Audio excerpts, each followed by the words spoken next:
натиҷаи имтиҳонҳои дохилшавӣ ба донишгоҳу донишкадаҳо эълон шуд.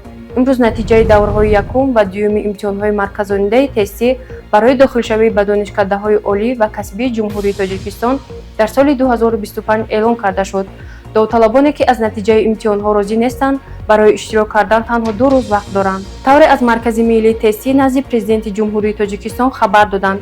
бо мақсади таъмини ҳуқуқи довталабон барои арзёбии воқеӣ ва ҳалли масъалаҳои баҳсталаби марбут ба натиҷаи имтиҳонҳо ба довталабон ҳуқуқи дар шакли хаттӣ пешниҳод намудани аризаи апеллясионӣ дар бораи вайрон кардани тартиби муқарраргардидаи баргузории имтиҳон ва ё норозӣ будан аз холҳои гузошташуда дода шудааст. аризаҳои апеллясионӣ аз 21 то 23 июл дар бинои Маркази миллии тестӣ назди Президенти Ҷумҳурии Тоҷикистон шаҳри Душанбе, инчунин дар нуқтаҳои иттилоърасонӣ дар шаҳру ноҳияҳои Хору, Хуҷанд, Истаравшан, Панҷакен, Бохтар, Кӯлоб, Данғара, Рашт ва шаҳри Туз қабул карда мешавад.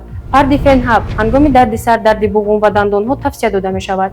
Пардифен аз ширкати Вегафарм. Пардифен ҳабро аз дорухонаҳо пурсон шавед.